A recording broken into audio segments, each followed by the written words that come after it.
Welcome, everyone, to the NUSAI Health Community.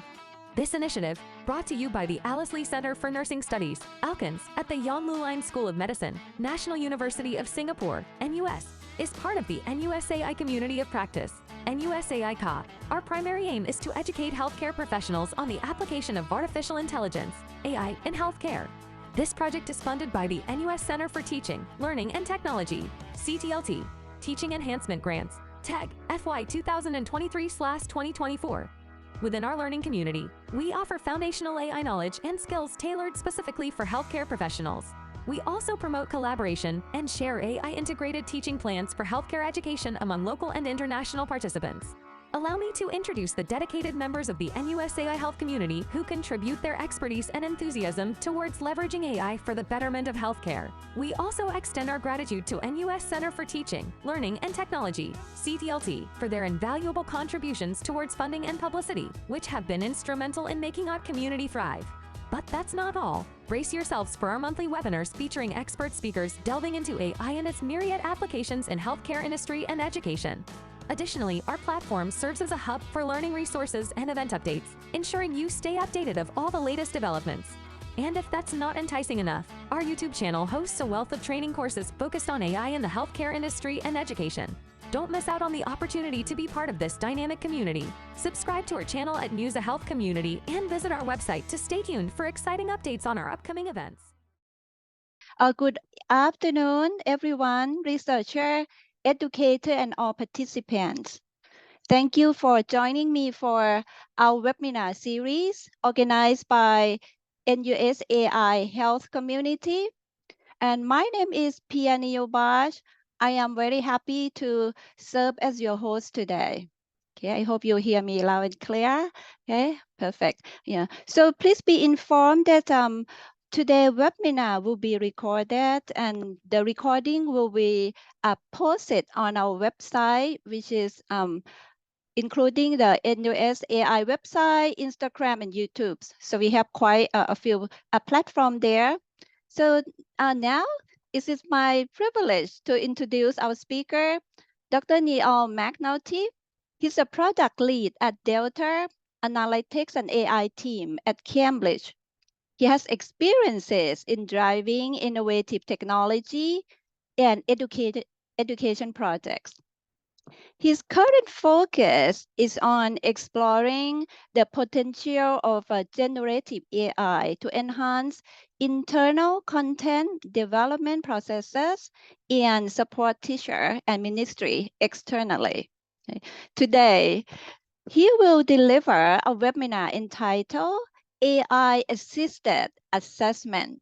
So please join me in welcoming Dr. Neil McNulty. So please take it from here. Your audience are here. Good afternoon, everybody. Thank you for taking the time for this presentation.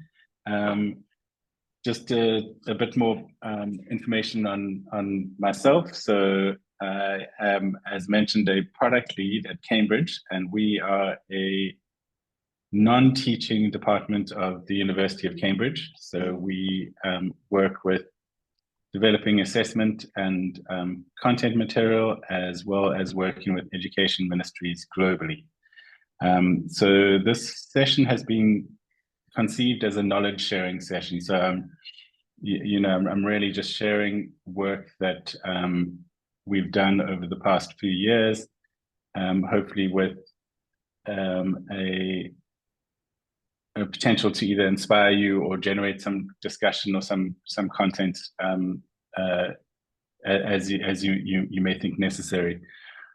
What I'm also going to do is, throughout the presentation, I'm going to stop at a few points just to do some practical demonstrations. And I have developed some prompts just to illustrate what I mean when I talk about using AI to generate formative assessment or a lesson plan or something like that. So I'm just going to break the presentation for those sections, and I'm using ChatGPT because it's widely available. There's a free version, a very good free version that's available to all users globally. But you could use any of the other chatbots or any of the other AI tools Claude or anything like that, but it's just I'm using ChatGPT as the example model because it's the most widely available and it's useful. It does what it says. So just by way of an agenda, I'm going to give an overview of AI in education. So this is from our perspective as Cambridge, what's happening around the world, what we think AI is going to change in teaching. I'm going to jump into the technology a bit. So hopefully this isn't too boring for those of you who are very familiar with AI, but it's really just an introductory for those who aren't. And then the using AI section is where I start to then talk a bit more about how you can use prompts and what are the various options for doing that. And then I've got 3 short case studies at the end that I just want to discuss. And these are all real projects that we've developed. The one is an approach to generating formative assessment. So how you could do class quizzes and things like that. The second one is a more structured approach to developing assessment content, and that looks at something called RAG, or Retrieval Augmented Generation, and I'll explain what all this means as I go through the presentation. But that basically involves providing the model or the chatbot with more content or more documents that the model can then use to generate the questions. And then the third case study is a short example of how these tools can be used to assist with auto marking. So in this case, we'll be looking at an essay submission from a student and how a custom GPT, so again, using just ChatGPT, can be set up to provide input on that based against a marking scheme. And obviously, as a teacher or as a lecturer, you would then take that input and you'd be able to provide comments back to the student or learner. All right, so there's quite a lot to cover. I'm going to jump in. Hopefully, we won't run out of time. And then there was a number of questions which came through prior to the call, and I think I've answered a few of them during the presentation. But then the last discussion session, if there's anything important to discuss there, we can go through that. I did think it funny that one of the questions was around me, am I going to be selling you anything? So put everyone's mind at ease, I don't have anything to sell. So that won't come up. This isn't a promotional session at all. It's really just knowledge sharing. Okay, so broad overview, AI in education. I'm going to start with a very short video, and you've probably seen it, but if you haven't, it's such a great example of where we're heading with this technology. And it's by the head of Khan Academy, and he's using ChatGPT, the latest version. It's called multimodal, which means it can take inputs from text, but as well as sound, so your voice, as well as images, so it can see pretty much. But I'll just play like a minute or two of it, just because I think it sparks such interest if you haven't seen it before. Hi, my name is Sal Khan. I'm the founder of Khan Academy, and I'm also the author of a new book about artificial intelligence in education called Brave New Words. And OpenAI invited myself and my son Imran here to try out some of their new technology. And so we're curious about how good it might be at tutoring someone in math on Khan Academy. So let's get it started. It's loading up. All right, make sure it can see our screen. Actually, in this format, hello there. I'm here with my son, and I'd love you to tutor him on this math problem, but don't give him the answer. You can ask questions and nudge him in the right direction, but I really want to make sure he understands it himself. And he's here in the room, so you can talk to him directly. Of course, I'd be happy to help. Let's look at the problem together. Can you first identify which sides of the triangle are the opposite, adjacent, and hypotenuse relative to angle alpha?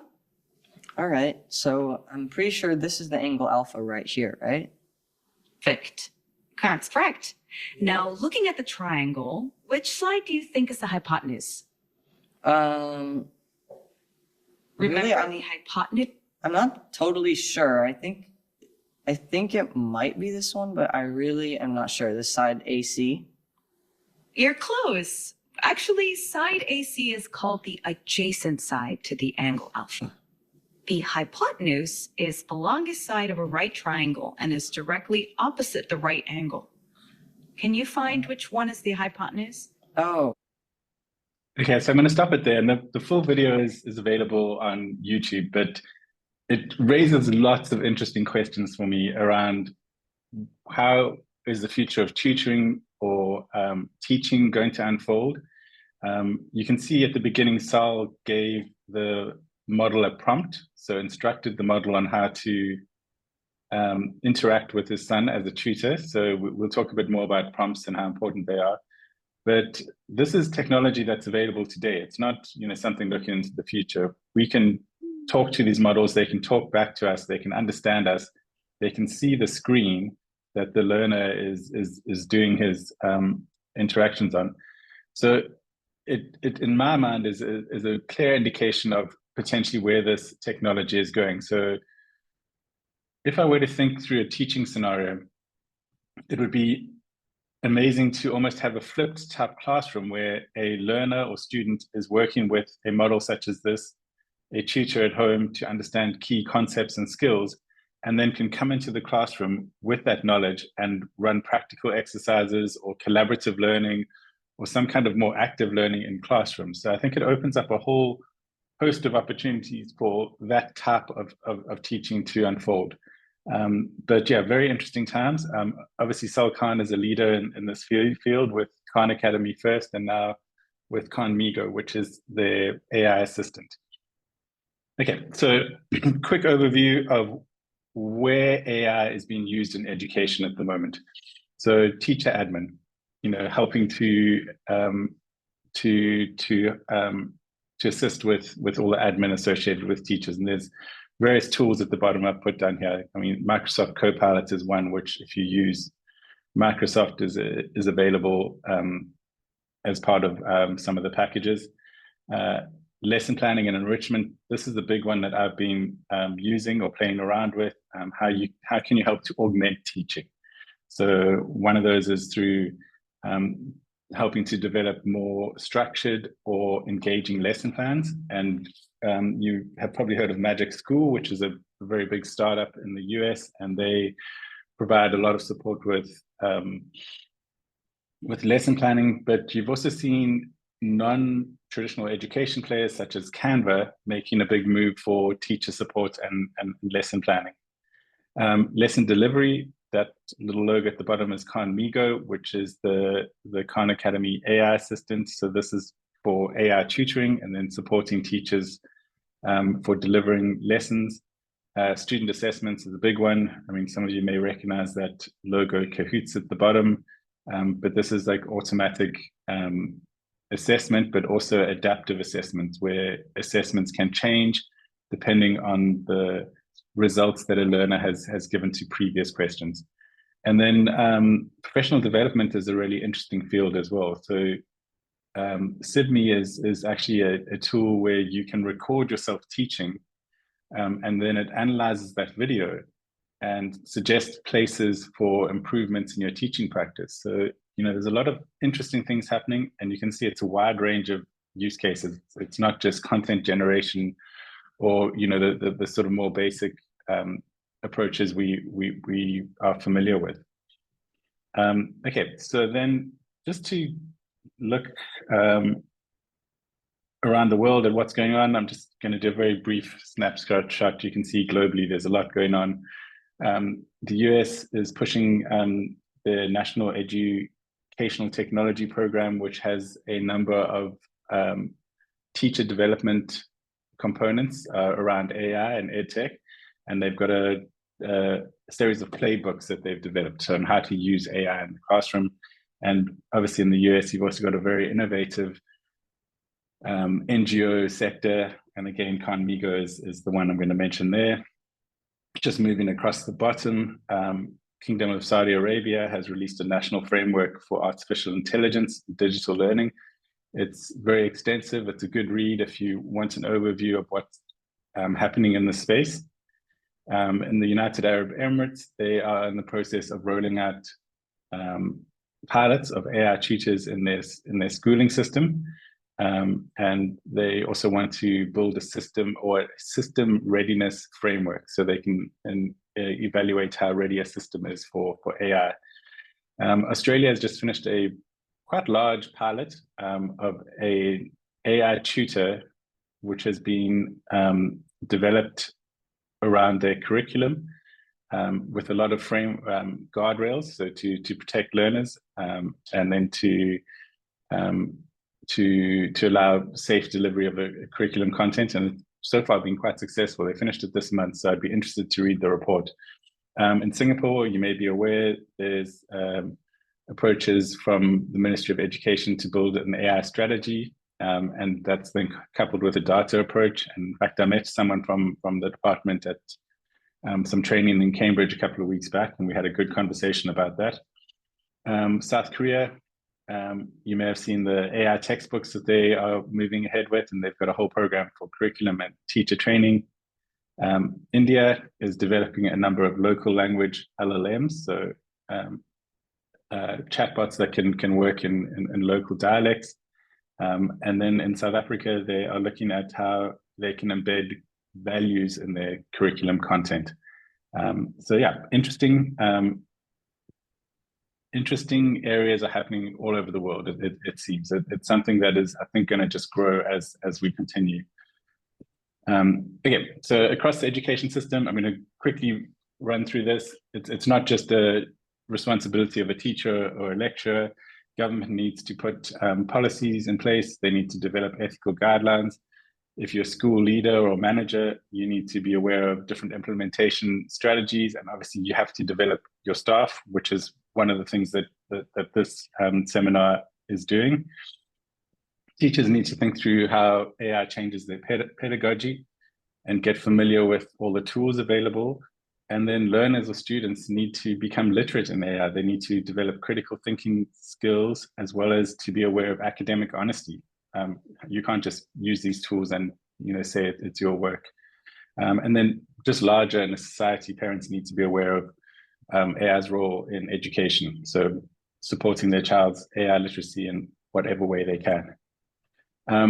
The key point behind all of this is having data. So being able to collect the correct data, being able to ensure that it is protected. There's privacy laws in various countries.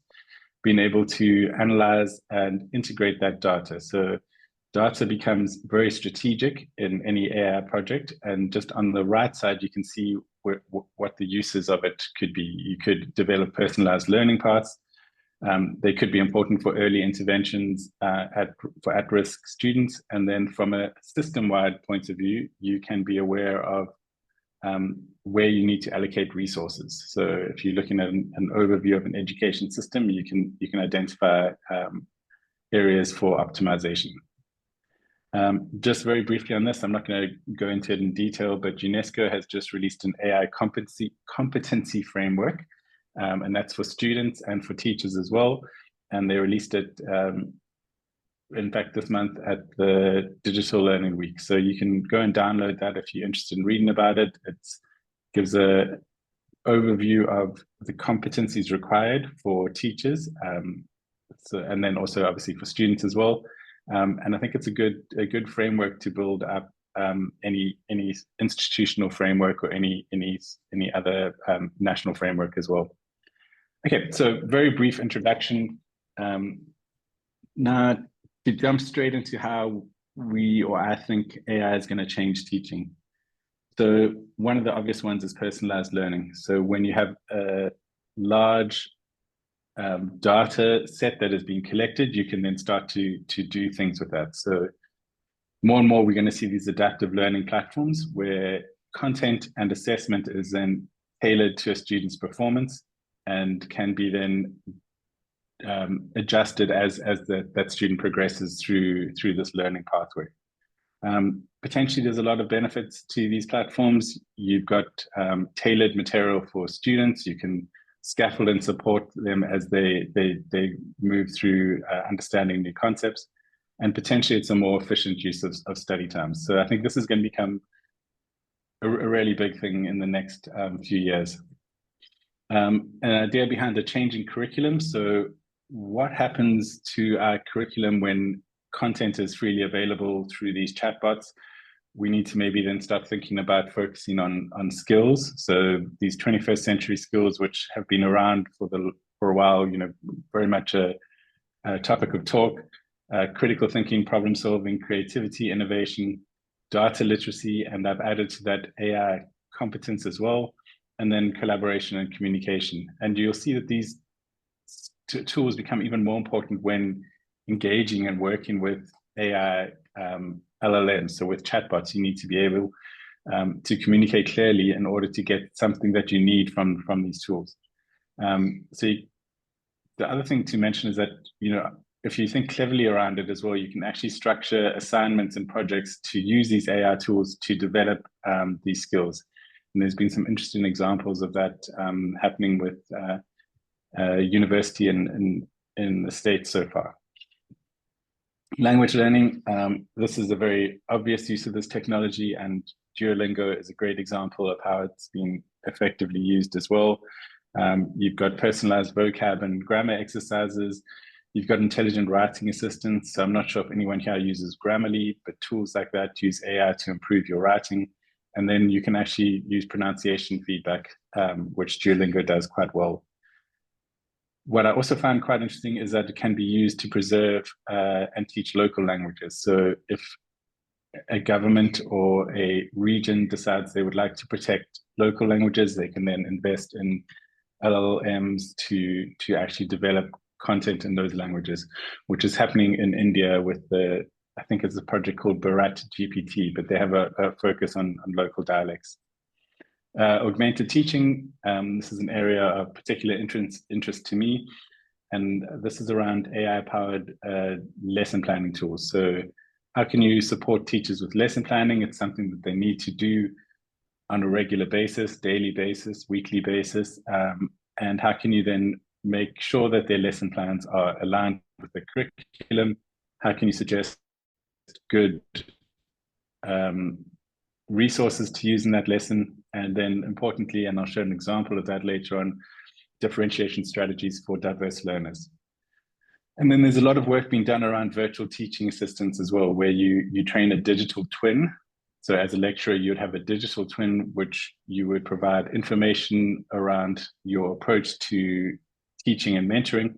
And then students could actually ask questions of that digital twin and get a similar response to as you would do. And then the final thing is automated grading systems, and we'll talk about that in a bit more detail.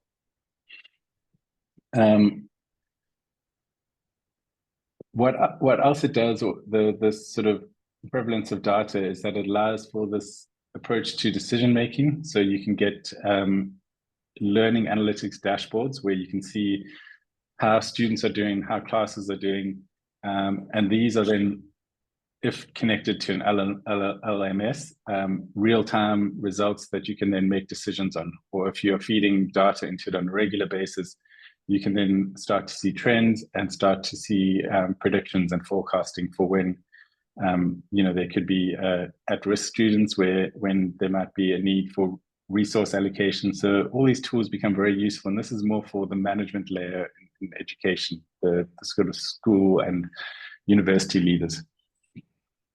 Okay, so then the final thing I want to talk about before jumping to the next section is AI assessment. There's various aspects of this. So one is obviously generating assessment, which I'll go into a bit more detail. The other is to auto-mark. And then the third is to then think around this idea of adaptive assessment. So it adjusts to then a student's ability, and you can then get this more nuanced evaluation of a student's knowledge and skills. So this, I think, will become a more important way of assessing students as we progress with AI in education, because I think a lot of the traditional assessment methods, such as essay writing and assignments, will need to be phased out at some point, because the models can just produce these essays. So I think at the moment we're in an in-between stage, but I think there's opportunities for more advanced assessment approaches, and the AI tools can assist with that.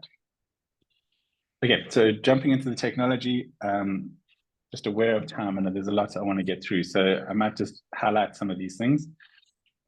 So in fact, these can be shared with you afterwards if you want to go into a bit more detail. But basically, what we're talking about is natural language processing, which allows the AI to understand what we input and then to also output something that we can understand. So it's a process of input and output, and it works on text as well as you saw with that video earlier, on voice as well.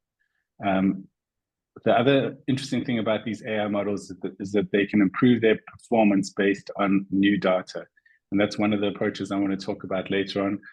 What happens when you add new data to the systems, and what improvements can you see from them? The AI we're talking about at the moment is generative AI. So it's AI that can generate new content. So whether that's text, images, video, more and more, I think most people have seen the video generations as well. And it uses large language models to do that. An interesting approach or development is something called small language models, which are subsets of large language models which can run on your own computer or at some point your phone. So I think that's also just an area I'm flagging where I think this technology is going to move. And then the final thing is just to talk about chatbots, and they obviously are the interface between these large language models. And as mentioned, we'll be using ChatGPT, but I'm going to quickly run through what other options are available as well.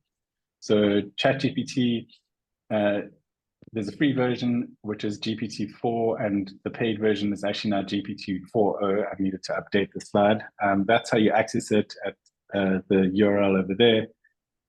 It's got a very strong general knowledge, and it can assist with a number of different tasks. The one thing I just want to mention is that anything you put into the model, so if I upload a file or if I connect it to my Google Drive, which is an option, it uses all that content to train the model. So there are privacy concerns with this model. And then also it has a knowledge cutoff date. So I think the latest one, I'm not sure when it is, but basically it's a few months behind when you're using it. It won't have knowledge of recent events. So you just need to obviously be aware that there's a cutoff date from that, and it can't access the internet to update itself on those. Claude, this is a very popular one for coding and for writing projects. I use it quite extensively, actually. It's also considered a bit more conservative in its results, which I think is useful for things like research and writing tasks. And it's got a good focus on privacy, so it doesn't use your data to train itself. So that's one of the reasons I like it. Gemini is Google's option. It can access the internet, so that's its big difference of the other two. And then it's integrated with other Google services as well. Copilot, I sort of mentioned that earlier with the little icon, that's embedded in a number of Microsoft products. So I use it in Teams, where it can summarize a meeting with action points. So it's very useful for that. Doesn't seem as useful for things like generating text or doing research, but it is part of the Microsoft family, I guess, of products. So if you use Microsoft, it's very easy to then use Copilot as well. General sort of considerations is, you need to be aware of accuracy, and I'll talk about hallucinations in more detail later on. But they're not always going to be accurate, and there's some terrible cases of, I think a lawyer in Canada had used it in one of their cases and had presented incorrect information. Privacy, and this is particularly around ChatGPT and Google, and are you not going to upload your bank details to these models and ask them to review your expenses? Ethical use, this is an obvious one, but we need to just be aware of how we use the tools and this idea of academic honesty if students are starting to use them. And then the final thing is model limitations. So there's cutoff dates, but there's also inherent biases in the training data. And that just means the data has been trained on a lot of content from the Northern Hemisphere and from Western societies. And obviously that then reflects in the results that it provides to you. There's different types of LLMs, and I'm going to talk briefly on these. And again, you can have the slides for more information on if you want to delve into them. But there's open models, and these are models you can download from sites such as Hugging Face, and then you as the user can adjust them and use them as you feel you'd like to use them. So it's very transparent in its approach. It allows a lot of customization, and there's a big community around it. It's also free to use, so you can set up an LLM, at a server at your university and control it, and then also use it for free as such. As with open source software, I'm not sure if anyone's had much experience with that. The cost for maintenance then and technical support moves to the user or the institution. So you'd need technical people to assist with that. So that's one of the issues around it. You've got then the proprietary models, and these are the ones I've sort of mentioned already, the OpenAI models, the Anthropic models, and these are models that private companies have owned and developed. What it means is it's very easy to use them. So any of the ChatGPTs, Claude, chatbots, the user interface is great. You're paying a fee to them, so you can be guaranteed that they're going to keep the service running. And then they obviously need to update it on a regular basis and improve it, because that's how they keep their customers. But you don't actually then know what's going on behind the scenes. It's got this black box approach, they call it, which means how they've trained their data, what they've trained their data on, what the system prompt is. So the prompt to instruct how the chatbot works, those are all proprietary data. Okay, so I just want to mention one other thing here on this very detailed technical approach. So hopefully I'm not boring anyone here, but you also get an idea of custom GPTs or AI assistants. So you can develop a custom GPT, and when I say develop, it's basically writing instructions to it and providing files to it to do one thing, and to do one thing well. So you can get it to mark a lesson, you can get it to help with making lesson plans, and it's basically taking a subset of the large language model and just focusing it in on one task. The reason I'm mentioning this now is firstly because it's very easy for you to do yourselves. You can set one up in ChatGPT. But secondly is because I want to show an example of one that we've set up to do auto marking, just so you can get a feel for how powerful they are. Okay, so that's the technical stuff over with, and now we'll sort of jump into a bit more of the practical side of things, and we'll then show some prompts as well as examples of how they then work in ChatGPT. Give me 1 sec to have a sip of coffee. I have been talking quite a bit. Okay, so I'm sure everyone by now has heard this term prompt and what a prompt is. At the simplest level, it's basically just an instruction to an AI system in order to get some kind of response. The better you are at providing the prompt or providing the input to the model, the better your result will be. And this is, it seems obvious, but some people have used these systems and given terrible prompts and then almost said, oh, they don't work. And it's not really the model, it's the input. So you need to be very clear of what you want, your objective. Do you want the model to do something? Do you want to produce something? You need to be very clear on that. You need to provide context. So I could say, write me a question for a grade 8 geography class. I mean, that's not enough context. You need to say, using the Singaporean curriculum, make it a varied difficulty level. You need to provide that whole sort of context to it. Constraints, the more constraints you give it, the better. So if you give it a wide range of options, it will then decide on the most obvious one, which is maybe not what you want. So if you can constrain it by saying, 5 questions, this curriculum, make it Bloom's level 2, it then provides a constraint and a focus for it. And then if you can provide it with an output format, so if you need it in CSV or JSON, if you needed to be, have a column with headers across, if you wanted to have a question plus then the answer plus then the explanation. So a detailed sort of output means you then, in most cases, will get what you've asked for. Okay, so the reason why I think it's important, particularly when we talk about education, is if you can do these prompts correctly, you can get much better learning outcomes, either in your classroom or if you are using it as a tool to learn yourself. It's going to lead to more relevant and useful responses.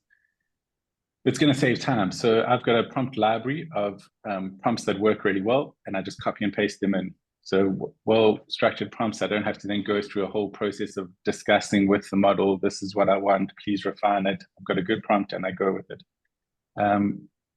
Critical thinking, being able to craft effective prompts, is also being able to think through what you want the model to do and to be able to then articulate that clearly. Customized prompts you can use to address specific student needs, and I've got an example of a differentiation approach for a prompt. And if you're going to be teaching prompting to your students, I think it also is a good model for how good questioning can take place in the classroom. So I think there's a whole lot of benefits to understanding how prompts work and to being able to use them effectively. Okay, so prompt engineering, which is a term you might have heard as well. In fact, I think at one point there were a number of these, crazily well-paid jobs for prompt engineers in America. But basically, it's just being able to structure a prompt correctly. So be clear and be specific and detailed. Use clear language. Break complex tasks into smaller steps. So the more you can break down the steps that you want the model to follow, the better the result will be. And again, it's almost being able to talk to either a new intern or a younger person who needs very clear instructions on what to do. Specify the design tone or style. This is if you're using it to generate content, you can actually say formal, informal, reference it.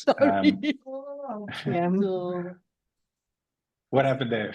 Shall I continue? Yes. Please continue. I think there's some, please continue. Some background noise. Okay, cool. And then include examples where appropriate. And this is something called few-shot prompting, which I'm going to talk in detail. And then set constraints. So I need it to be this long, or, these are the constraints we have. All right. Oh, sorry, I jumped over 2. Okay, so now this is where I want to just start showing you in a bit more detail how these prompts would work. So this is a prompt I've written for a lesson plan. So you can see I've been very detailed. I've told it what context I want it to be. It's a biology class in the UK. The subject is photosynthesis. I've given it how long the lesson is going to be, and then exactly what I want. So I want 3 learning objectives. I want an opening activity. I want main content sections and 15-minute hands-on activity, and then a closing summary as well. So I'm just going to copy that into the chat bot. And you can see this is then just ChatGPT. I do have the paid version, but you can get GPT-4 for free just to register it, and it's very similar.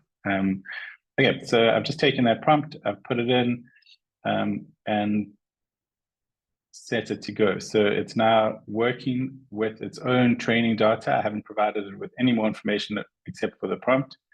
And you can see it's providing exactly what I've asked for, the 60-minute biology class for 10th grade, UK, learning objectives, opening activities, 3 as I requested.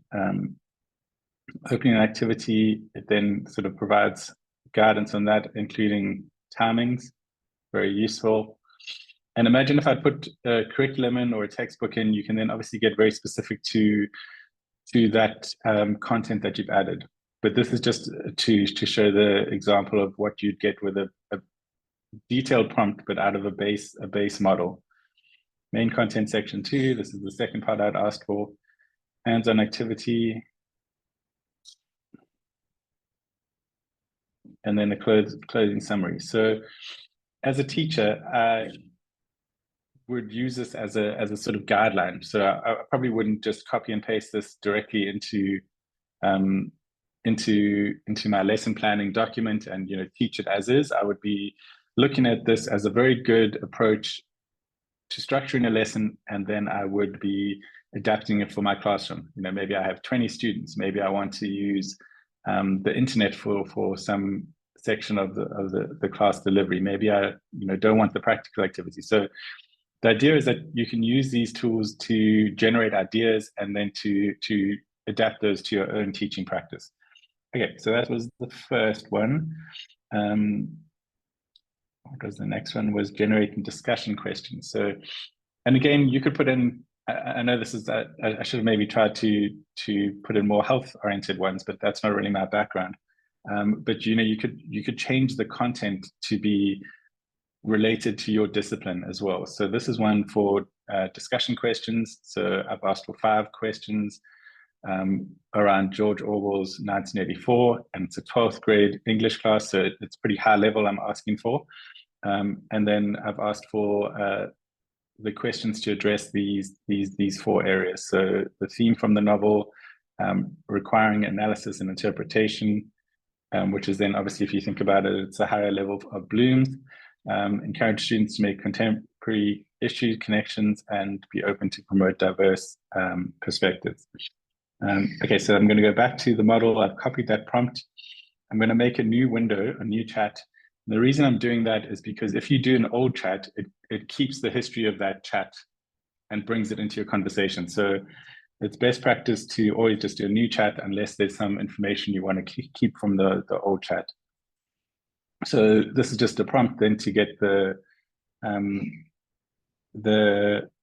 5 questions from 1984. So you can see it's working through that. It's 12th grade. Those are the sort of broad themes it's then focusing on: surveillance and privacy, language and thought control, historical revisionism, and power and totalitarianism, and then individualism versus conformity. And then these are actually pretty good questions. My background is actually in English literature. And you can see these are great discussion questions that you can then take either as is, or as a teacher, you could be, okay, I'm going to use X, Y, and Z, or I'm going to take the first 2 and not use the last one. But what it gives you is a very good starting point. You don't have to start from scratch. You don't have to start from a blank piece of paper either. Okay, I think I have another few of these. So I've got another 3 that I just want to show. This one I kind of like as well, because I always struggle with rubrics. So this then is using the models to create a rubric for assessing a student presentation. So an oral presentation, I've just said grade 8, and I've said a historical figure. So it's relatively broad, but it's a rubric that I want. The rubric is what I want, not the actual evaluation as such. I've given it the criteria. So content, organization, delivery, and visual aids. These could be whatever you wanted. And then how I want to scale them. And then include specific descriptors for each level of performance. I want it to be a useful tool for a teacher as well as for a student. So the student can also use it for self-assessment, which I think is quite an important thing. Okay, I'm going to do a new chat again. And put that in there. Okay, so you can see it actually can make tables as well, which is really useful. And you can download files as well. So that's something just, I'm not sure if everyone is aware of, but you could download an Excel file, download this as an Excel file if you wanted to, or Word doc or something. But you can see, okay, this is then The rubric I've asked for this oral presentation on a historical figure. These are the criteria. And then moving the top, you've got the four grading levels: excellent, good, fair, and needs improvement. And then you can see it gives quite a detailed description of what each of these would be. So for content to be excellent, it needs to be thoroughly researched, provides detailed and accurate information about the historical figure's life, contributions and significance, demonstrates deep understanding. Very useful to have these tools available. As a teacher, it would take me a fair chunk of time to do this. And again, I've managed to then get this in a minute or two, and I can then adapt it for my class or for my curriculum. Okay, so 2 more to go. This is then something which I've done quite a lot of work with teachers, interviewing teachers around using AI tools. This was a big thing that came up, being able to provide differentiation in a classroom where you have a class that has weaker learners as well as stronger learners, and then how do you provide guidance or content or exercises for them to do. So this one has asked for variations on a math word problem. Again, I've been specific in terms of the grade and the subject and what I wanted to do. So I want 3 things from the model. I want a basic version, I want a standard version, and I want an advanced version.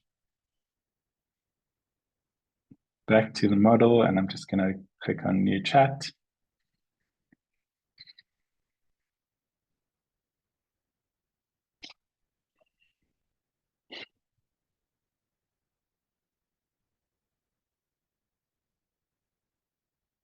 Okay, so it's given me then the basic version for the weaker student, a step-by-step solution to the problem, and as well as an explanation.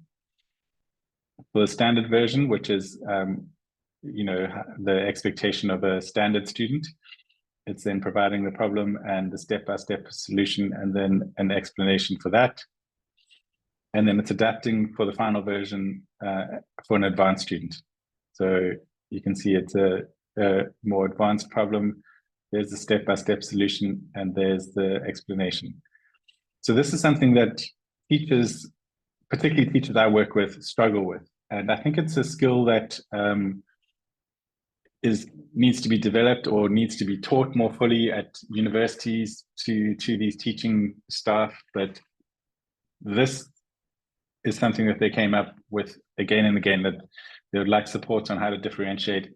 And this is a very effective way to do it, using prompts and being able to then get these different versions. You could actually then add more detail to this. So I could, for example, if I was teaching a textbook or curriculum, if I had the specification and there was an example of a problem there, I could take that problem that we meant to teach, provide it to the model, and then ask the model to then provide 3 approaches to teaching this problem or this concept. So what I'm showing you is very basic, and you can then start to build on it to customize to your class or curriculum, and then adding more details in order to get something very specific to your class.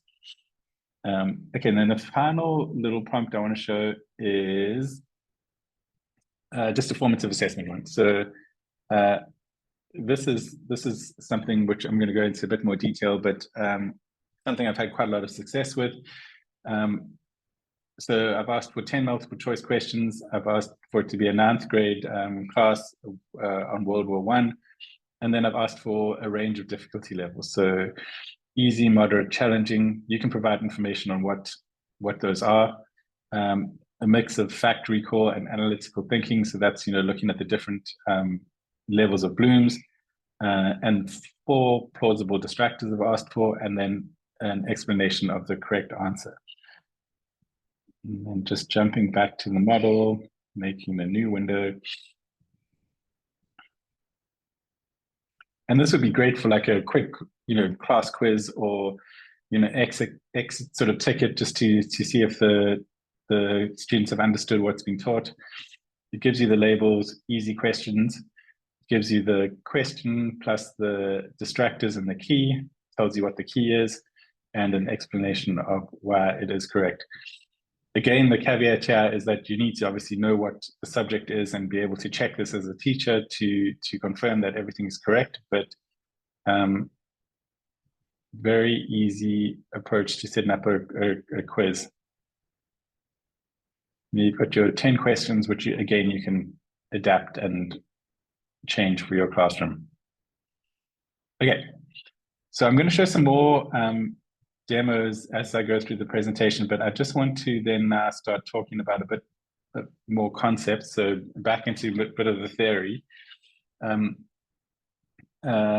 Okay, so just some tips, which I think I've actually discussed as well. So you can refine and update your prompts. This would either be based on the results you're getting, but also if you want your curriculum content or your textbook content to be used in it. If students are using AI, they need to be aware of how to critique it. And I've seen some schools provide an academic honesty form with an assignment that gets submitted, and the student has to then say, I've used ChatGPT for brainstorming. This is the prompt I've used. So, there's ways of doing it. Use AI responses as a starting point. I think I've mentioned that quite repeatedly. And always review and validate AI outputs. And I'm going to just tell you exactly why in the next few slides.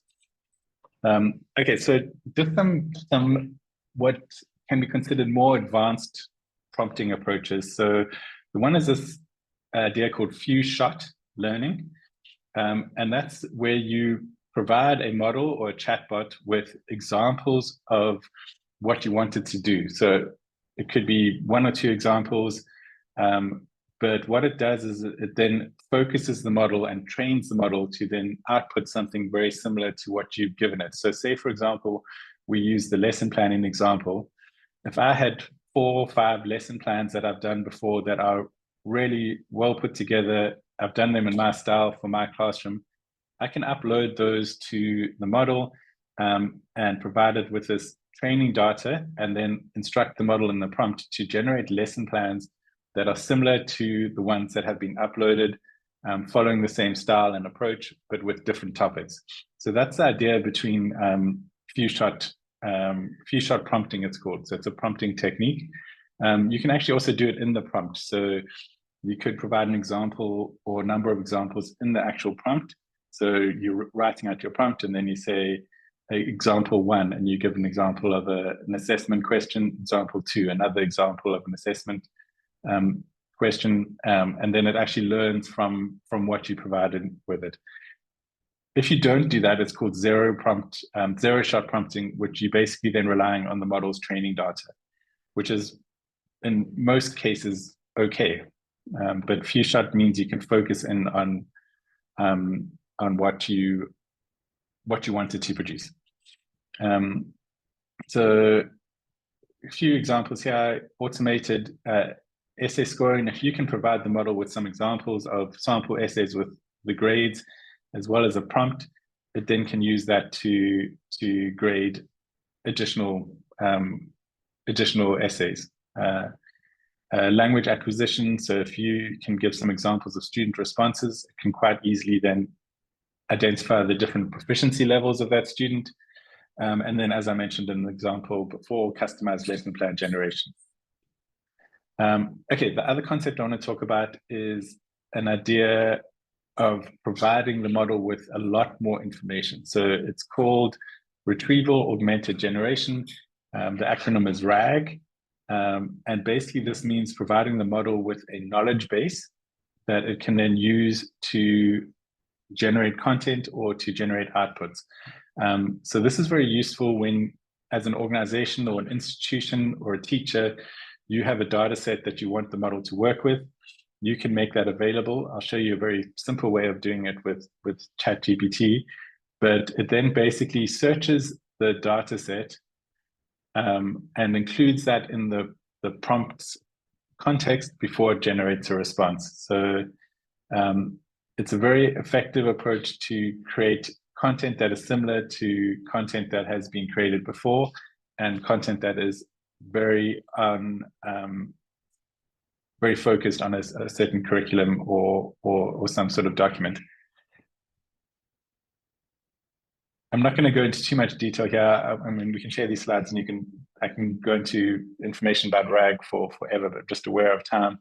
But what it does is it allows for enhanced accuracy. So that's a big thing on how it's been used. It allows for contextual relevance. So the outputs will all be related to your data set, whether that's a curriculum or what. And then it gives your model an expanded knowledge base to work with. And then the final point I want to mention is that it's very transparent. So you can then ask the model to say where that content came from, and it can reference back to that document or PDF. Again, I'm not going to go into this in too much details, but I just want to mention it because it is something worth mentioning. There are hallucinations occasionally in these models, and that is the term that they use, hallucinations, and this basically means the models make up something. It used to be more of an issue, but with the latest versions of the models, I think it's dropped down to a much smaller percentage. But the caveat here is that you need to check anything that is produced by these models. So if, for example, you are generating assessment content or content for use in a presentation or a workshop or a teaching module, you need someone who understands that content to then check it before you use it. So there's this concept of keeping the human in the loop, and that's just making sure that a human looks at something that has been generated before it is used in any high stakes way. The interesting thing about these hallucinations is that they are very plausible. So if you asked a model to give you a reference for a book, it might bring together someone who is an expert in that field and create a legitimate sounding book title, but that book wouldn't exist.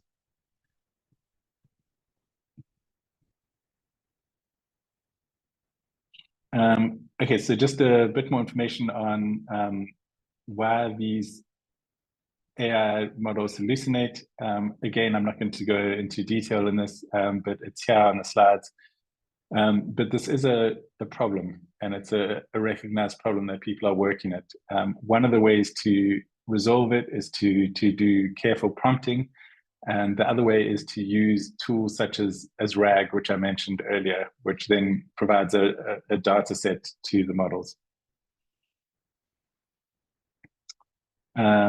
Okay, so strategies to mitigate hallucinations, use retrieval augmented generation. So that's the one I thought about or I've mentioned already. Implement human in the loop systems, so making sure everything is checked and approved, and obviously just developing AI literacy in students and then educators, just so they are aware that they can't trust everything straight from the models. Again, it's a couple of best practices. Again, I'm not going to go into this in detail, but you need to obviously verify your AI generated content. You should be using it as a supplementary tool. It's not really a research tool, such as, if you're using Google and finding research papers. It's a slightly different approach. You can use it to assist with your teaching and structuring of lesson plans or content, but everything does need to be checked. Okay, so jumping into a bit of auto marking. This is when you're using models, and in most cases, they would be custom developed models to mark either scripts, so submissions from students, or auto mark questions in LMSs or other sort of platforms online. It's actually really good at providing very standardized approaches to feedback and to mark allocation. And I'll show you some examples in the next section. But because it uses this natural language processing, it means you can, for the first time, submit essays or assignments and get responses back on them that are very similar to what a teacher would be able to do. So you can highlight areas for improvement. You can give it a mark allocation against a marking scheme, and that happens almost instantly. My sort of advice would be for teachers to use these tools as assistance to speed up the process, but then to take everything that the models have produced and to review them before actually providing them back to the learners. I think you need to have that human in the loop stage, particularly when you're providing any sort of feedback to a student. Some of the benefits I've mentioned already is obviously it's speedy. So one teacher I've been working with uses auto marking for his English literature and language papers, and he says it saves him literally hours every week of work. It's pretty consistent as well. So, you know, sometimes as a human, when we're marking something, we could get tired.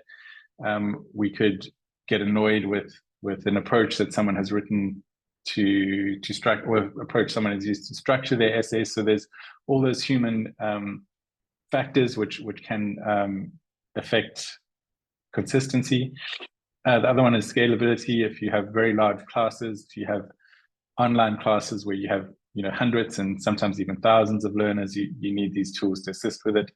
And it immediately gives you insight into, you know, what is happening with the student and their performance, and you can drill down to that student plus that particular assignment. I mean, obviously you'd have this in other ways if you are uploading marks into a system, but this is a very immediate approach.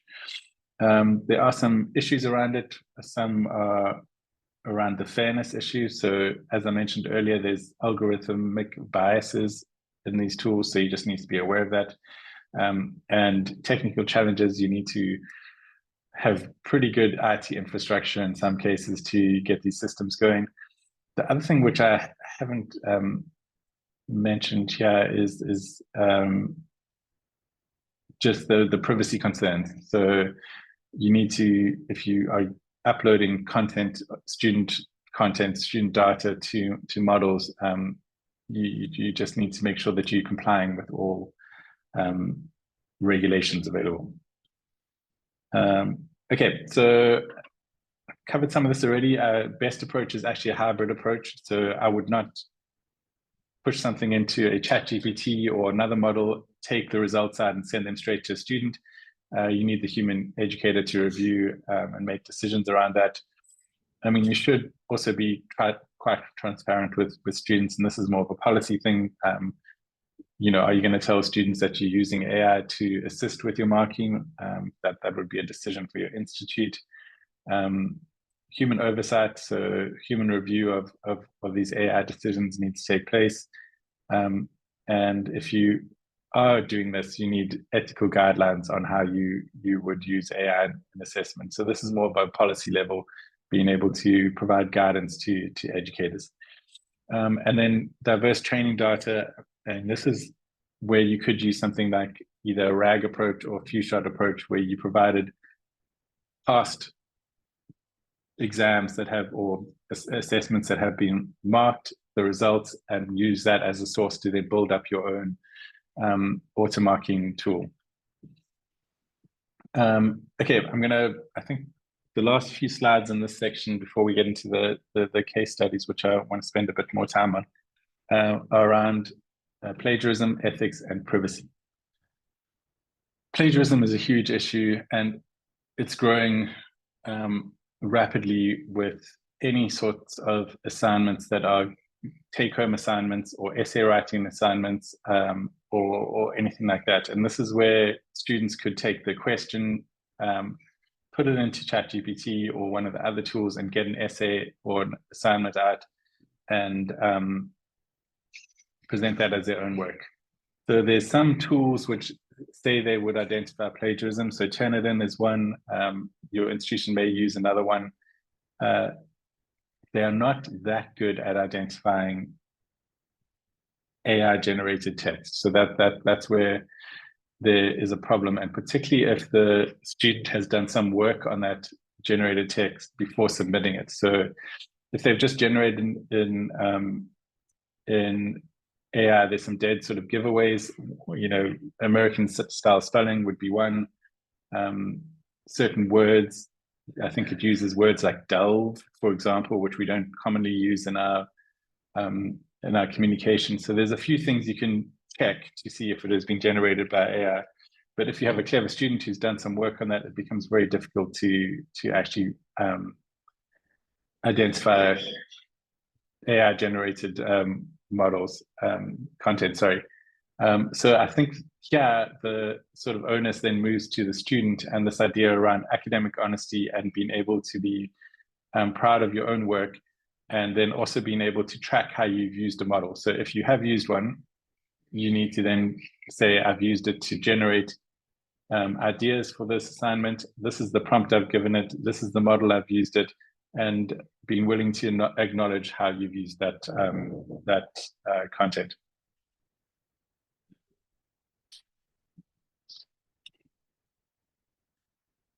Ethical considerations. So there's a few around here. So fairness and equity, ensuring that AI tools don't disadvantage certain groups of students. So you can see when the models were first released, there was some bias towards, for example, African-American groups. And a lot of that has been built out of the models, but just to be aware that there are issues around equity there. Transparency is something I've mentioned already, just clearly communicating when and how to use AI. Human oversight, making sure there's a human in the loop the whole time. Academic integrity, I've mentioned that a few times, and that's where you need to build that into your students' work.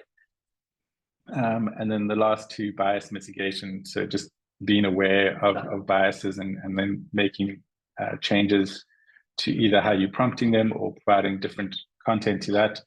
And then the final thing is just student agency. So making students aware of the models and how to use them and how to critically use them. Privacy concerns. This is something which you've probably touched on already if you are running any sort of digital learning platform. And this is around the collection of student data, how long you are allowed to store that, what are strategies around retention, and how does this then work with legal considerations. So GDPR, I think, is the one we use in the UK. So just being aware of what you can do with the data, and can you share it with third parties. And there's a whole, this isn't my area of expertise, but there's a whole area around data protection laws that we need to be aware of when we use these models. All right, a lot of talking. So the final section, I want to just show and discuss 3 case studies on projects we've done, and then I'll do some more live demos, which I think are a bit more interesting. The first one is a very simple approach to creating formative assessment. And this was one of the first projects I worked on with AI, basically to see how we could use it to generate content, and specifically for class quizzes and online digital assessment. So very simple, low stakes assessment.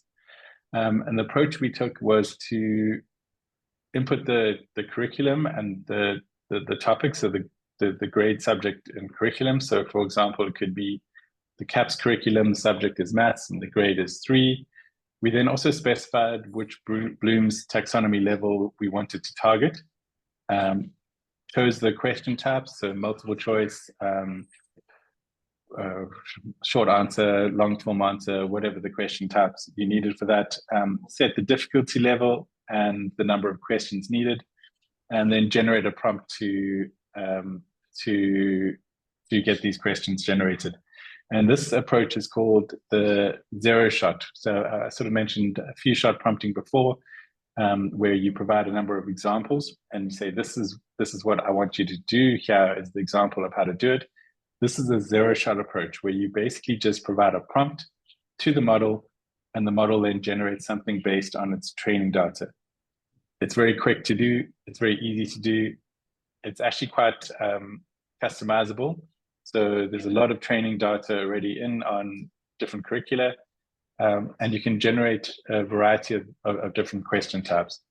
So this is what I put as a prompt for this. So generate 10 questions for a Year 9 UK history assessment on World War II. Include a mix of question types. So I've asked for multiple choice, short answer, and essay type questions. And I've asked for it across Bloom's taxonomy levels: knowledge, comprehension, application, analysis, synthesis, and evaluation. So you could obviously change those as you saw fit. And then I wanted it to vary the difficulty levels. And then the final thing I've put here is that, can it please include a memo? So, I want the answers as well. So I'm going to take that prompt as is, copy it into a new chat window in ChatGPT, and set it to go. Okay, so what it's doing is it's telling me the question type, multiple choice, telling me the Bloom's level, knowledge. Question, when did the World War II officially begin? And then it gives me the options and it gives me the memo. Next one is a short answer question, and this is comprehension. Explain why the Treaty of Versailles is considered a cause of World War II, and it gives me a memo there. Back to multiple choice and application, and then it gives me the question and the memo. Short answer, just testing the knowledge. Question, memo. Analysis, question for an essay question, and then it tells me what a strong result would look like. Multiple choice, short answer, essay, evaluation, and multiple choice again. And there's my 10 questions. It then tells me what it's done. So the questions are ranging in difficulty from factual to higher order thinking evaluation. And it considers it a comprehensive assessment of the student's understanding. So this is great. So now I've got these 10 questions. I could either start to engage with these questions through the chat interface, or I could copy them down as a CSV or a Word doc and do work on it outside the model. But you can actually take this as the starting point, and then you could say, okay, well, give me 10 more questions, but focus them all on knowledge. I want 5 more multiple choice questions, and you can actually then work with the model to build out exactly what you want. It's a very effective starting point, and it's a detailed enough prompt to get something that's usable from the model's training data. So we're not having to provide any additional information to it. Okay, so that's the one approach. And then the second approach is actually something which we've also discussed, which is this idea of RAG. So being able to provide the model with a data set for it to work with. So in this case, looking at creating exam style questions, so much more high stakes questions and more, specific in terms of their structure. This is the approach I've taken. So I've collected source documents. In this case, I've got some past papers.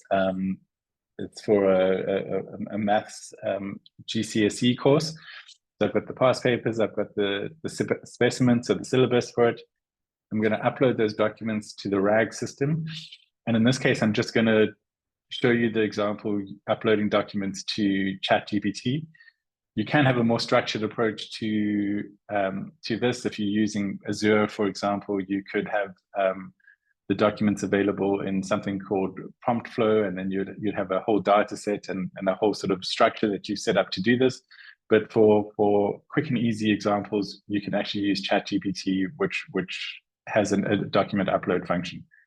Okay, I'm going to write this specific prompt, which I'm going to then show you in the next slide. And it's going to generate questions, which we need to obviously review and improve if we want to. The benefits to this is you can actually closely tie something to a curriculum. So you can make sure that all the questions generated are very aligned to your specification or syllabus. And you can also make sure, in this case, we wanted them to be similar in terms of structure to past exam papers. So this approach allows for a very targeted generation of assessment content. Okay, so this is the prompt that I've taken or written using the uploaded AQA GCSE mathematics past paper. It's paper 1 that I'm focusing on.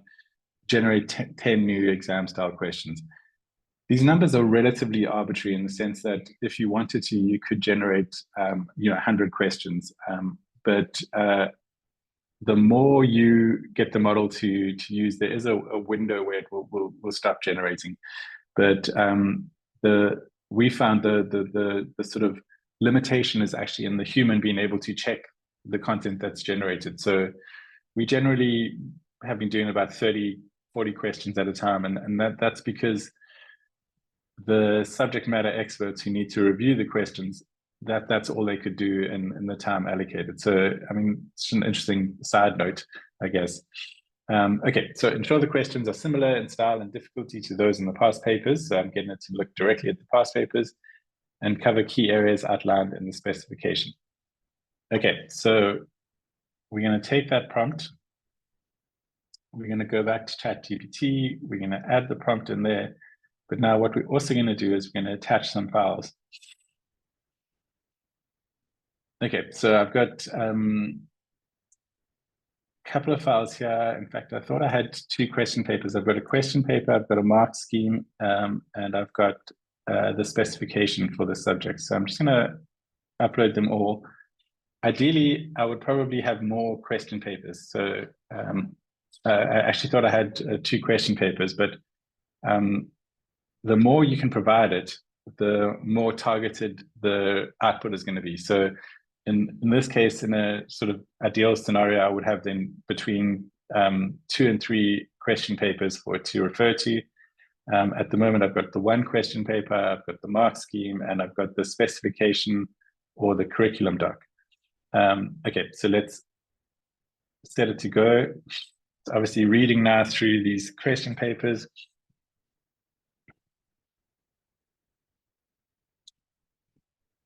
So it's creating 10 new GCSE mathematics exam style questions. It's basing them on the AQA paper 1 format. So the paper 1, which I've uploaded. And then it is looking at a mix of topics and difficulty levels as per the specification. So it's got the specification doc here as well. And if you look at the specification doc, these are the sort of categories: number, algebra, ratio and proportion, geometry, probability. So it's basically taking the specification doc and then it's looking at the questions that have been generated in the past paper and then creating questions that are similar but different. So similar in terms of format and difficulty level, but obviously different in terms of content. And you can see then if we just scroll down, it's the 10 questions that I've asked it to generate.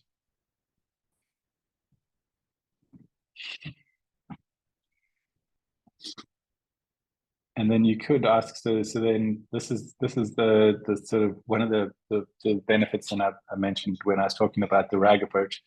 It then shows you exactly the documents that it has used to generate those questions. So everything is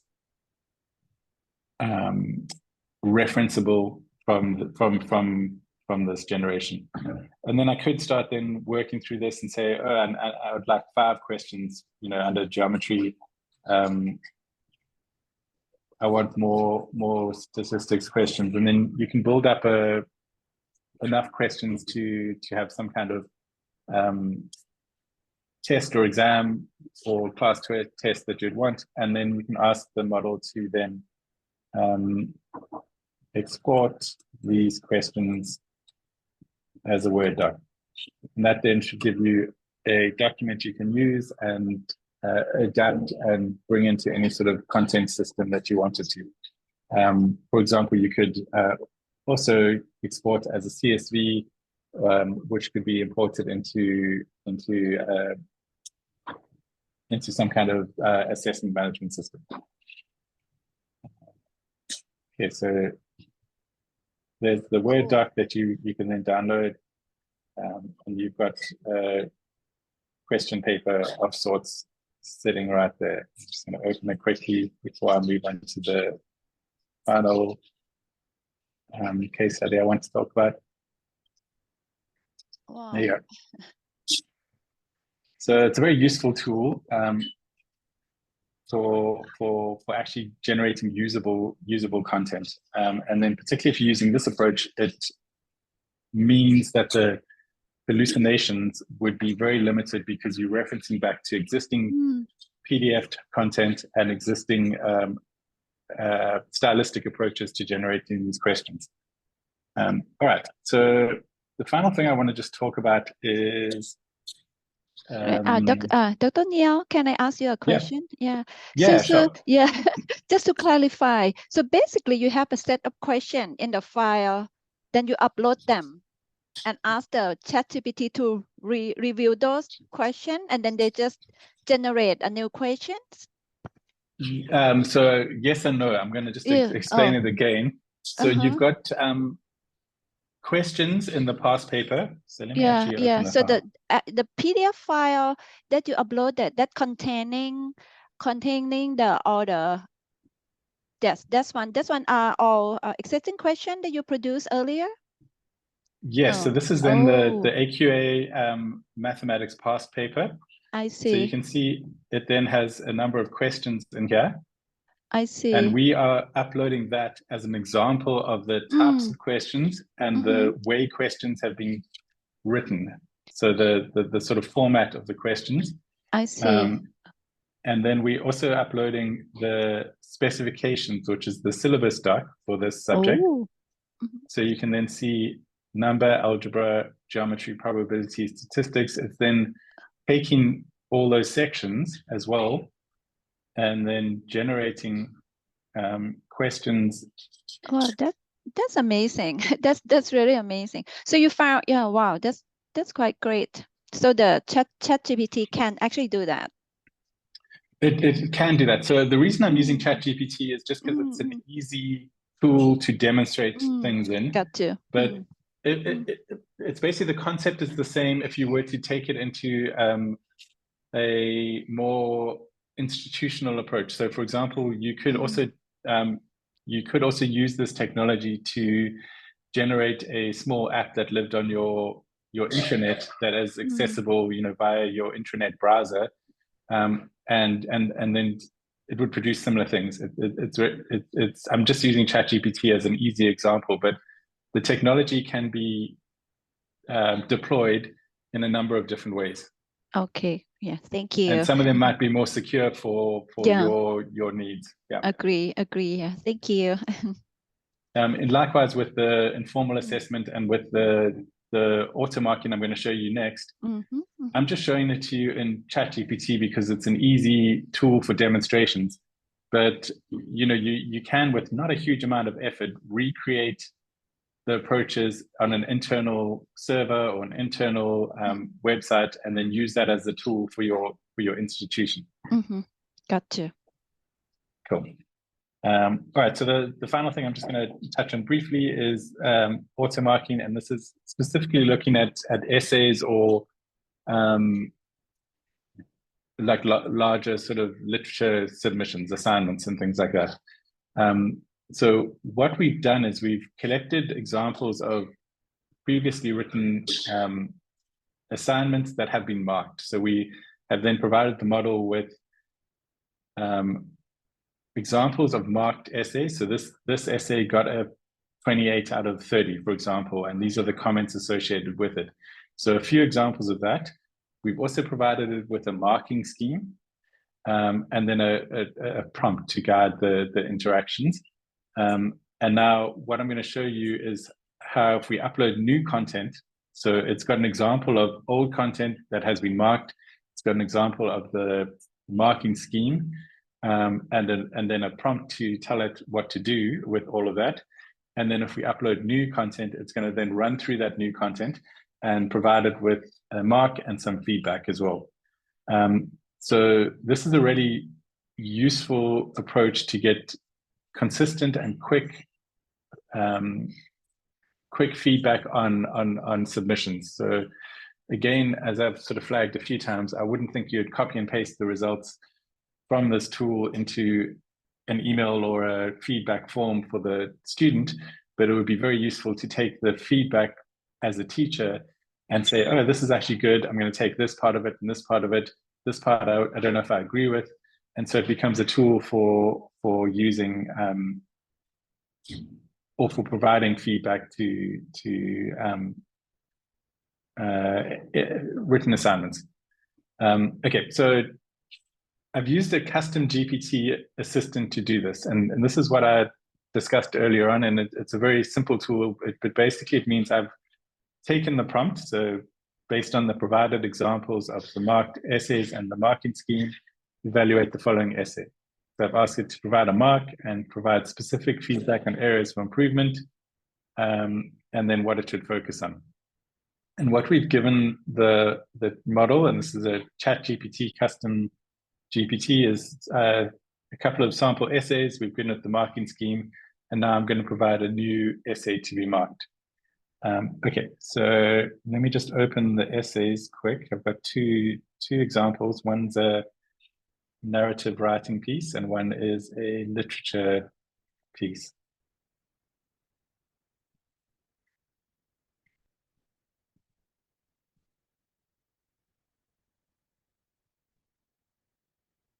Okay, so I'm going to just copy that, and that would be a submission that you received from a student via email or whatever the setup is. Okay, and then this is just, as you can see, it's in ChatGPT, but it's a custom GPT. So it's a GPT that I've just provided the mark scheme and some examples of how to mark it. And now I'm going to copy and paste it in. It's working on the IGCSE English Language and Literature course, which is the course number there. And if we just copy and paste that in, it's now going to run through that essay and provide us some feedback.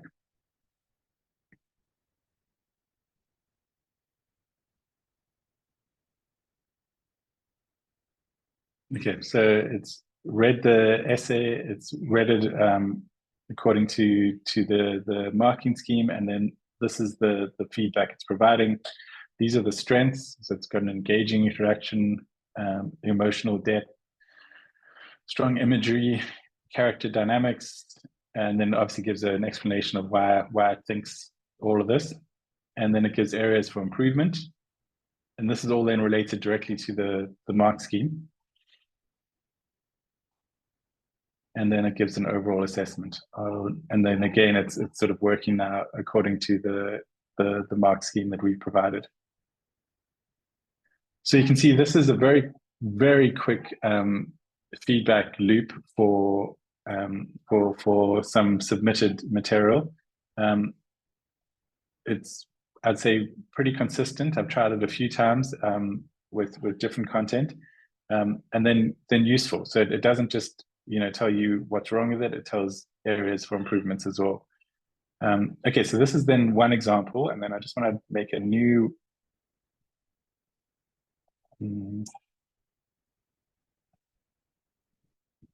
me just see how I clear this.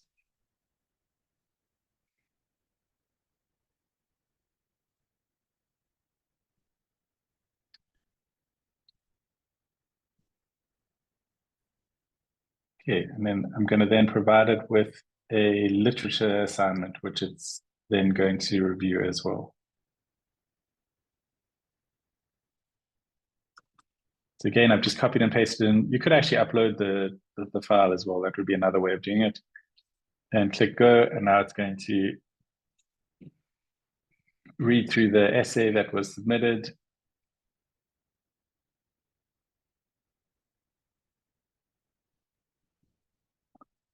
It's providing, again, the strengths of why it thinks it's a good essay, and then also targets for improvement, grammar and syntax. It actually gives you an example of where the mistake was, where it thinks the mistake was. Looking at language and form, and giving an overall assessment of the various sort of criteria: content, structure, style, and analysis. And just to say, this was actually put together by a teacher as well. So Darren is a teacher working on Cambridge English curriculum, and he actually managed to put this GPT together himself. So it's not a difficult thing to do. I mean, if anyone was interested, I could probably show you how to do it in, you know, a couple of minutes as an additional thing. But this was the final thing I wanted to show. So just to show how it can be used as a tool for auto marking assignments, and hopefully that then gives right, a good Dr. Niall? overview. Oh, Yes. come to the question. Yes. Okay. We're Yes. coming to the questions, unless there's anything you will have in the chat. I haven't actually been following the chat or anything like that. Yeah, it's just a good timing. There is some question in the chat. Would you like to take a look at that? So the Sure, just give me one I sec. can ask for you. Yes, yeah. So is it possible to explain how the customized bot is created? The feeding with marked examples before getting Yes. feedback for a new student. Yes. Okay, so in fact, I wonder if I can show you a live example. It's a custom GPT assistant. You're right. Yeah. So what you do is you go to ChatGPT and there's a couple of ways of doing it. The easiest way is to go to ChatGPT and go custom assistant and create custom assistant. You can also do it on the OpenAI has a section called Playground, and you can make an OpenAI assistant. So it's a very, very similar approach. And you then would do a system prompt. So a prompt to guide the custom GPT. And that would be a detailed prompt on what you wanted it to do and how you wanted it to work with the uploaded material. And then you would provide uploaded resources. So in this case, you could provide the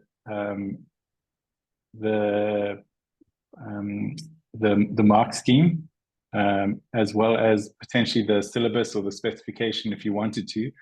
And then what is important in this regard is to show examples of previously marked work. So what I would probably do is have exemplar responses from for that question. So maybe have a good response, a bad response, and a standard response, and then provide the feedback that you would have given to those responses in detail, very detailed, and include all of that in the custom GPT, which then you can then upload new submissions to, new articles to, and those would then use the system prompt and those files to generate the responses. Okay, I hope that answered question. Okay, then another the same person asking question again. How is it possible to provide some resources? This is part of most of us don't know, including me. Yeah. So Verily, when you ask for resources, are you thinking like a little guide to do it? Because I could do that if you wanted, or a video. I could record a video of me making one. Yeah, that would there's a be couple awesome. of Because options. I think when you explain, I couldn't quite see it, but I think if the video will be most helpful. Sure. Yeah, no problem. I might not be able to do it this week, but I could definitely do it next week. I've just got a busy rest of the week, but I could make a couple of them and just record my screen. Okay, and you can send it to me, and then I can upload on the website. Yeah. Great. Okay, right. That'd be wonderful. So then another question from I think Salom. Waiting for this. What? Could you see the question over there above? Yes. What are your thoughts on creating custom GPTs for a specific module? Upload all material related to your model. Would this work better for generating assessment and marking assessment assignments?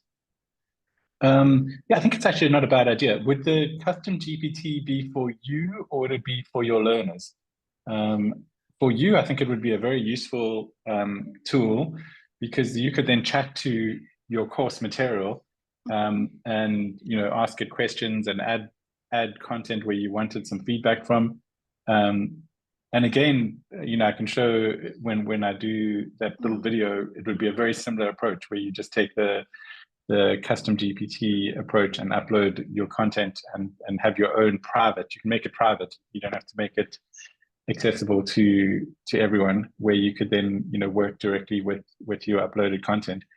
It might also be useful for students if you made a student-facing version. I'm not sure. I mean, once you've made the custom GPT, you could make another one just for students, and you publish it openly, and they can access it freely via ChatGPT, which is just another idea. I'm not sure if there's any restrictions around how you want to engage with students on this technology.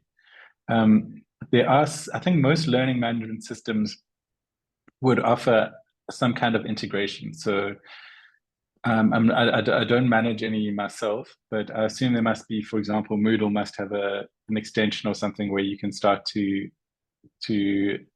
integrate or embed some kind of ChatGPT approach via an API.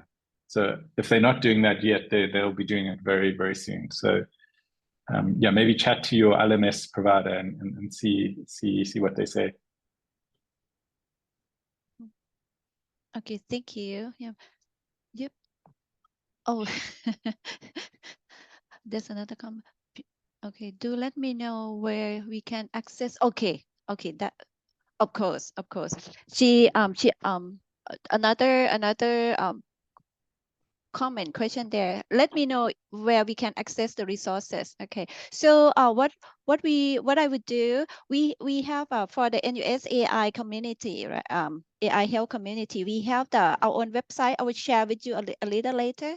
So in a few minutes to see, you can scan the QR code and you can access our website. So all this recording, what we're recording today, and then the material that Dr. Niall will send it to us later would upload to the website, so you can access that. We also have YouTube and Instagram. Okay. Okay.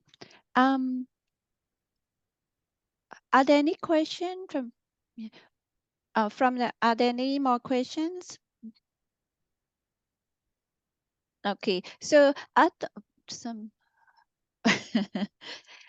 So that's another one. Okay, I'll just be fast. So, I don't know, like for example, the responses that have been generated, that you showed us, whether it has actually been used by faculty, and then do the faculty tell the students that they use AI to generate the feedback? Yeah. And then, of course, how do students respond to the feedback?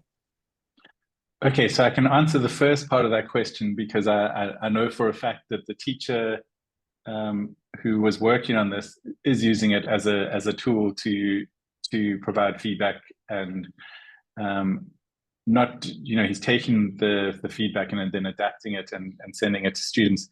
What I don't know is if there's transparency about that or not. So I wouldn't be able to answer the second part of the question, whether what the students felt like, but yes, I do know it is being used as a tool. Yeah.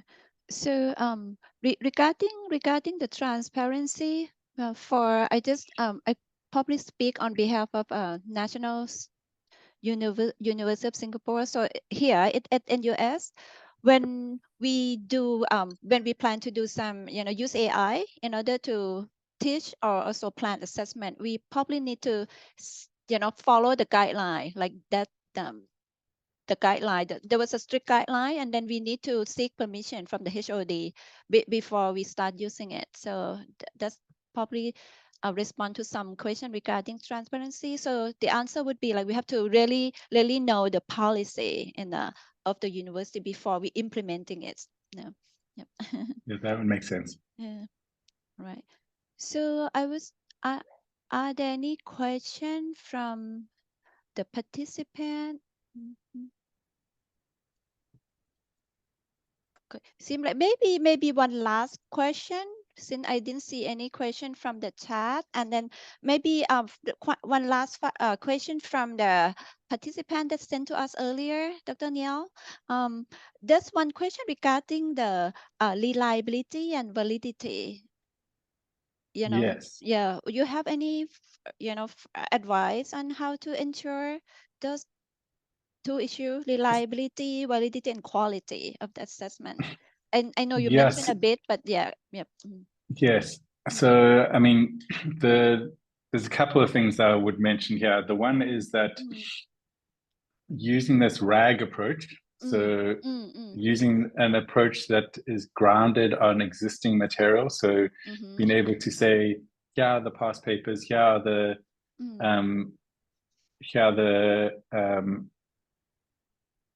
past papers, here are the syllabus doc, you are guaranteed that it will be of a certain quality and tied to a certain curriculum, but you need to have that human in the loop process. So you need to say, in any way, if you were generating assessment content or content for, a publication or for an online platform, you'd have these checks and balances. You'd have a human subject matter expert reviewing the content, and all those processes remain. So you need to still check everything before it goes into any public system, and you need to make sure that it is correct and reliable and the whole sort of thing. So I think what it does is it helps with the generation process. It doesn't help with the editing, review, and validation process. So all of that is still human-led and human subject matter expert-led. I just saw another question popped up around copyright issues, and this is something which is still quite contentious. So we're not using any of the generated content in live products yet. It's all piloting and testing at the moment until the copyright issue is resolved. And there's a lot of cases happening all over the place around that. The technology experts or the technologists, they say that it's generated. So the model is generating it as you or I would write something. And that's their argument, in the sense that they, it can't, it's not a copy and paste. So there's no copyright issues. But I think there's issues around the training data and a whole lot of other things. And again, this isn't my area of expertise. I'm not a legal person, but there's a lot of contention at the moment. If you're using it for class quizzes, for helping with lesson planning, for any of those use cases are sort of provided, I think there's no issues with copyright. If you're using it for some kind of commercial product, I think then I would be a bit wary. I would maybe seek some legal counsel. Right. So, Dr. Niall, this will be the really last question from me, from the audience. So there was someone asking, how can we use, so now it's about research, application of this to research. So the question was, how do we use the AI technology to conduct, language assessment research? Yeah, so yes. Could you advise on that? Yeah.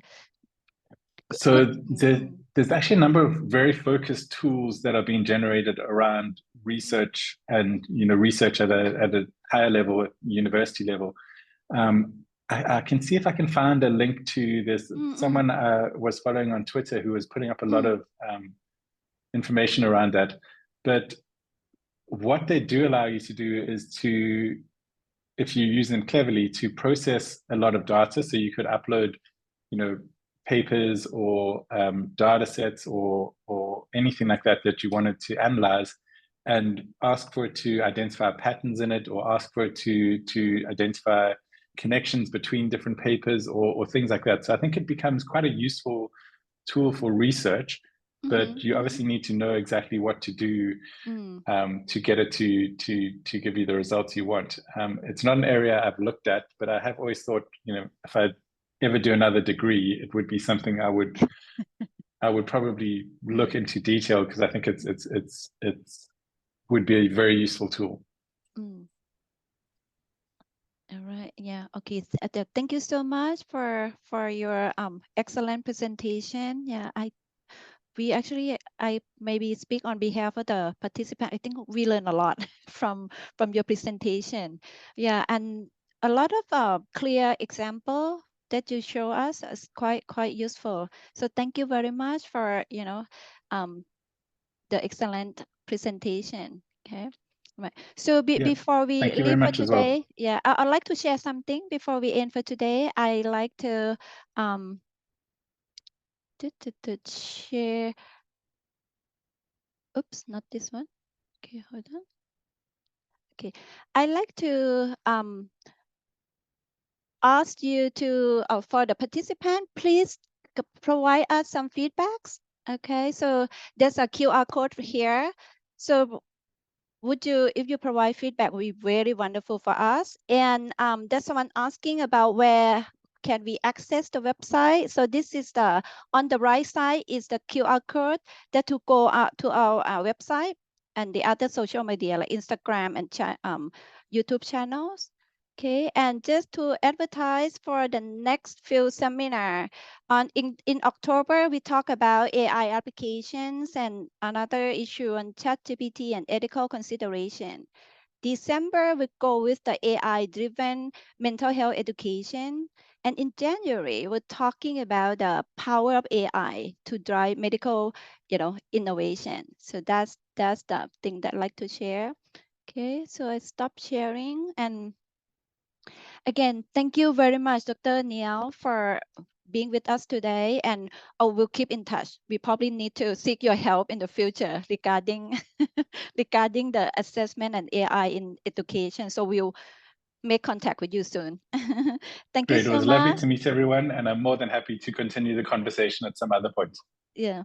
Okay. Thank you. So I guess there's no other questions. So we end the webinar today. And thank you so much for being with us, for all the participants. Thank you so much. I'll say so. See you again in the next month. Okay. Bye bye. Bye bye. Have a wonderful day. Thank you, Dr. Neil. Have a wonderful day.